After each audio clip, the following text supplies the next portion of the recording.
শর্টকাটে আলবেনিয়া যাবেন? শত, শত লোক শর্টকাটে আলবেনিয়া যেতে গিয়ে ক্ষতিগ্রস্ত হয়ে গেল এবং ক্ষতিগ্রস্ত হয়ে যাচ্ছে। আসলে ইউরোপের কাজগুলা শর্টকাট বলতে কোনো শব্দ নাই। শর্টকাট মানেই বিপদ। আজকে একটা দেশের ইমিগ্রেশনে অফিসার কনট্যাক্ট করা আছে, স্মুথলি হয়ে গেছে, একটা গ্রুপ চলে গেছে।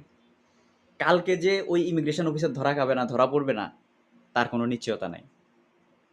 তো যারা শর্টকাটে যেতে চাচ্ছেন, রিস্ক অলওয়েজ রিস্ক। এটা বড় ধরনের ঝুঁকি। শুধু আমি আলবেনিয়ার কথা বলব না। যারা মলদোভা অথবা যারা কিরগিজস্তান, উজবেকিস্তান, কাজাকিস্তান, আর্মেনিয়া, তারপর আপনার ভিয়েতনাম, কম্বোডিয়া এভাবে কম সময়ে যে দেশগুলাতে যাওয়া যায় ১০ দিন, ১৫ দিন, ২০ দিনের ভিতরে, এগুলাতে আপনারা সবসময় একটা জিনিস চিন্তা রাখবেন যে মাথায় রাখবেন, আরেকটা হচ্ছে তুর্কি সাইপ্রাস। এগুলো সব কিন্তু এয়ারপোর্ট কন্ট্যাক্ট রিলেটেড কাজ হয়। এগুলা আজকে ভালো কাজ হচ্ছে, কালকে কিন্তু খারাপ হয়ে যাবে না তার গ্যারান্টি